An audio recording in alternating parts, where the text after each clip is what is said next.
যে সাহাবায়ে কেরাম থেকে আমাদের জীবন মূল্যবান নয়, হযরতে বেলাল রাদিয়াল্লাহু তাআলা আনহু থেকে আমাদের জীবন মূল্যবান নয়, হযরতে খাব্বাব রাদিয়াল্লাহু তাআলা আনহু থেকে আমাদের জীবন মূল্যবান নয়, হযরতে সুমাইয়া রাদিয়াল্লাহু তাআলা আনহা থেকে আমাদের জীবন মূল্যবান নয়, স্বয়ং মুহাম্মদুর রাসূলুল্লাহ সাল্লাল্লাহু আলাইহি ওয়াসাল্লাম থেকে আমাদের জীবন মূল্যবান নয়। যদি আল্লাহর জমিনে আল্লাহর খেলাফত প্রতিষ্ঠা করার জন্য যদি রক্ত দিতে হয়, রক্তের বিনিময় আল্লাহর জমিনে আল্লাহর খেলাফত প্রতিষ্ঠা করে ছাড়বো ইনশাআল্লাহ। কথা বলেন ঠিক কিনা? ইসলাম হচ্ছে একটা বৃক্ষের নাম, আর সেই বৃক্ষকে টিকায় রাখতে হবে সময়ে সময়ে পানি না, বৃক্ষের নিচে রক্ত ঢালতে হবে, রক্তের বিনিময় আল্লাহর জমিনে খেলাফত প্রতিষ্ঠা করতে হবে ইনশাআল্লাহ। কথা বলেন ঠিক কিনা?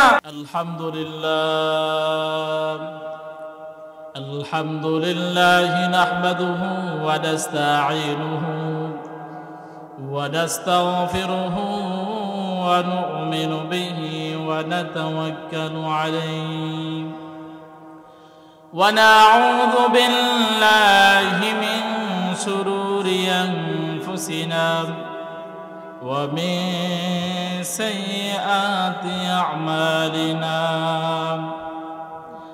من يهده الله فلا مضل له ومن يضلله فلا هادي له ونشهد أن لا إله إلا الله وحده لا شريك له ونشهد أن سيدنا وسندنا وحبيبنا ومولانا محمدا عبده ورسوله أرسله بالحق بشيرا ونذيرا وداعيا إلى الله بإذنه وسراجا وقمرا منيرا. أما بعد فأعوذ بالله من الشيطان الرجيم. بسم الله الرحمن الرحيم. وقل جاء الحق وزهق الباطل إن الباطل كان زهوقا. صدق الله العظيم. وقال النبي صلى الله عليه وسلم الجهاد ماض إلى يوم القيامة أو كما قال عليه الصلاة والسلام. আলহামদুলিল্লাহ। যে আমি আপনাদের সামনে যে কোরআন এবং হাদিস তেলাওয়াত করলাম, এই কোরআন এবং হাদিসের মধ্যে হক আর বাতিলের কথা তুলে ধরেছেন। এই হক আর বাতিলের লড়াই এটা চিরন্তন আগেও ছিল, এখনো আছে, কিয়ামত পর্যন্ত চলবে। যদি আমরা হকের সৈনিক হইতে পারি আমাদের জীবন ধন্য। বাতিল যখন নমরুদের রূপ ধারণ করে এসেছে, হকের আওয়াজ দিয়ে ময়দানে এসেছিলেন ইব্রাহিম খলিলুল্লাহ আখারে। বাতিল যখন ফেরাউনের রূপ ধারণ করে এসেছে, হকের আওয়াজ দিয়ে ময়দানে এসেছিলেন মূসা কালিমুল্লাহ আখারে। বাতিল যখন আবু জাহেল উতবা শাইবার রূপ ধারণ করে এসেছে, হকের আওয়াজ দিয়ে ময়দানে এসেছিলেন মুহাম্মদুর রাসূলুল্লাহ সাল্লাল্লাহু আলাইহি ওয়াসাল্লামের আখারে। বাতিল যখন মুসাইলামাতুল কাজ্জাবের রূপ ধারণ করে এসেছে, হকের আওয়াজ দিয়ে ময়দানে এসেছিলেন হযরতে আবু বকর সিদ্দিক রাদিয়াল্লাহু তাআলা আনহুর আখারে। এরকম ভাবে বাতিল যখন গোলাম মির্জা কাদিয়ানী রূপ ধারণ করে এসেছে, হকের আওয়াজ দিয়ে ময়দানে এসেছিলেন শাহ আতাউল্লাহ শাহ বুখারী রাহমাতুল্লাহি আলাইহি আখারে। বাতিল যখন এরকম ভাবে ইংরেজের রূপ ধারণ করে এসেছে, হকের আওয়াজ দিয়ে ময়দানে এসেছিলেন উলামায়ে দেওবন্দের আকারে। বাতিল যখন এরকম ভাবে বাংলাদেশে তসলিমা নার্সিরিন ফতোয়া বিরোধী রূপ ধারণ করে এসেছে, হকের আওয়াজ দিয়ে ময়দানে এসেছিলেন বাংলার সিংহ পুরুষ মুফতি ফজলুল হক আমিন সাহেব রহমতুল্লাহি আলাইহির আকারে। বাতিল যখন এরকম ভাবে নাস্তিক মুরতাদ ব্লগারদের রূপ ধারণ করে এসেছে, হকের আওয়াজ দিয়ে ময়দানে এসেছিলেন শাহ আহমদ শফি রহমতুল্লাহি আলাইহির আকারে। বাতিল যখন এরকম ভাবে আপনার স্বৈরাচারী শেখ হাসিনা রূপ ধারণ করে এসেছেন, হকের আওয়াজ দিয়ে ময়দানে এসেছিলেন বাংলার জিন্দা শাহজালাল শাইখুল হাদিস ইবনে শাইখুল হাদিস আল্লামা মামুনুল হক সাহেবের আকারে। কথা বলেন ঠিক কিনা? এভাবে হক আর বাতিলের লড়াই এটা চিরন্তন আগেও ছিল, এখনো আছে, ভবিষ্যতেও হতে পারে।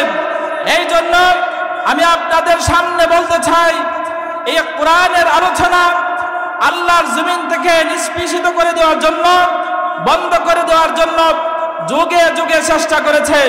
যারা চেষ্টা করেছে তারা নিস্তেনাবুদ হয়ে জাহান্নামের কিনারে তারা নিক্ষিপ্ত হয়েছে। কথা বলেন ঠিক কিনা?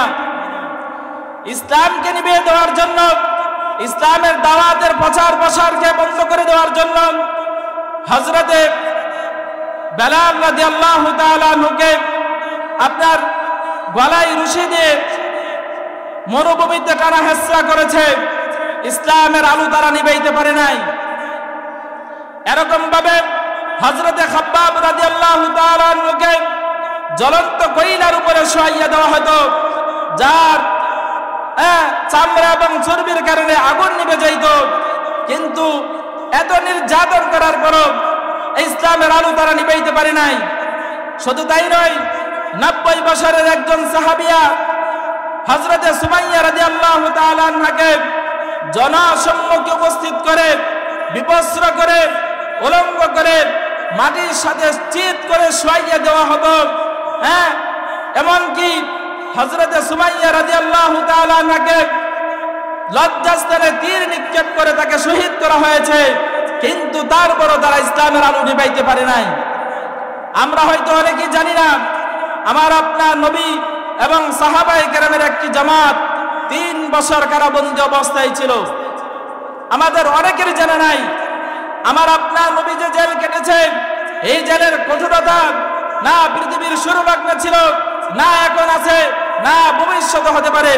আমার আপনার নবী যে জেল কেটেছিল, এই জেলের কঠোরতা এমন ছিল যে কাফেররা আইন করেছিল। আইন কি ছিল? যে তারা নিজেরাও খাবার দিবে না, তাদের আত্মীয় স্বজন তাদেরকে খাবার দিতে পারবে না। এমনকি যারা রাসূল সাল্লাল্লাহু আলাইহি সাল্লাম এবং সাহাবায়ে কেরাম নিজেদের টাকা দিয়ে খাবার ক্রয় করে নিয়ে আসবে, এমনটা তারা দেয় নাই। এমন নির্যাতন করেছে। সাহাবায়ে কেরাম বলেন, আমাদের নিজের জীবন বাঁচানোর জন্য আমাদের যখন সামান্য খেজুর ছিল, এই খেজুরগুলো শেষ হয়ে যাওয়ার জন্য, নিজেদের জীবন বাঁচার জন্য আমরা মানুষ হয়ে গরু ছাগলের খাবার খেয়েছি, কখনো গাছের পাতা খেয়েছি, কখনো গাছের লতা খেয়েছি। এত কঠোর নির্যাতন করেছে, তারপরও ইসলামের আলো তারা নিভাইতে পারে নাই। কথা বলে ঠিক কিনা? এই জন্য আমি আপনাদের এই মাহফিল থেকে স্পষ্ট ভাষায় বলতে চাই যে সাহাবায়ে কেরাম থেকে আমাদের জীবন মূল্যবান নয়, হযরতে বেলাল রাদিয়াল্লাহু তাআলা আনহু থেকে আমাদের জীবন মূল্যবান নয়, হযরতে খাব্বাব রাদিয়াল্লাহু তাআলা আনহু থেকে আমাদের জীবন মূল্যবান নয়, হযরতে সুমাইয়া রাদিয়াল্লাহু তাআলা আনহা থেকে আমাদের জীবন মূল্যবান নয়, স্বয়ং মুহাম্মদুর রাসূলুল্লাহ সাল্লাল্লাহু আলাইহি ওয়াসাল্লাম থেকে আমাদের জীবন মূল্যবান নয়। যদি আল্লাহর জমিনে আল্লাহর খেলাফত প্রতিষ্ঠা করার জন্য যদি রক্ত দিতে হয়, রক্তের বিনিময় আল্লাহর জমিনে আল্লাহর খেলাফত প্রতিষ্ঠা করে ছাড়বো ইনশাআল্লাহ। কথা বলেন ঠিক কিনা?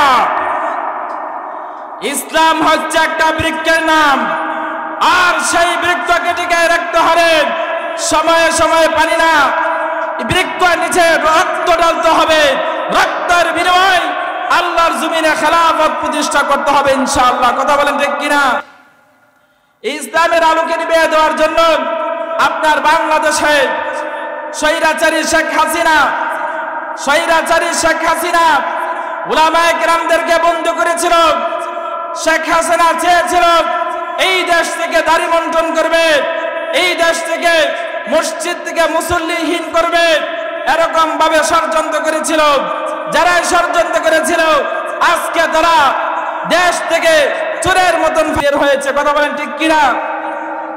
এই জন্য যারাই এরকম ভাবে ইসলামের বিরোধিতা করে আমরা তাদেরকে বলবো যে তোমরা আবু জাহেল উতবা সাইবা থেকে শিক্ষা গ্রহণ করো, তোমরা শেখ হাসিনা স্বৈরাচারী শেখ হাসিনা থেকে শিক্ষা গ্রহণ করো, অন্যথায় তাদের যেই দশা হয়েছে তোমাদেরও সেই দশাই হবে। কথা বলেন ঠিক কিনা? বিড়ালের মতো 500 বছর বেঁচে থাকার কোনো লাভ নেই, সিংহর মতো 1 ঘন্টা বাঁচতে চায়। কথা বলেন ঠিক কিনা? আল্লাহ তাআলা এই কথাগুলোর উপরে সকলকে বুঝবার আমল করা তৌফিক দান করুন।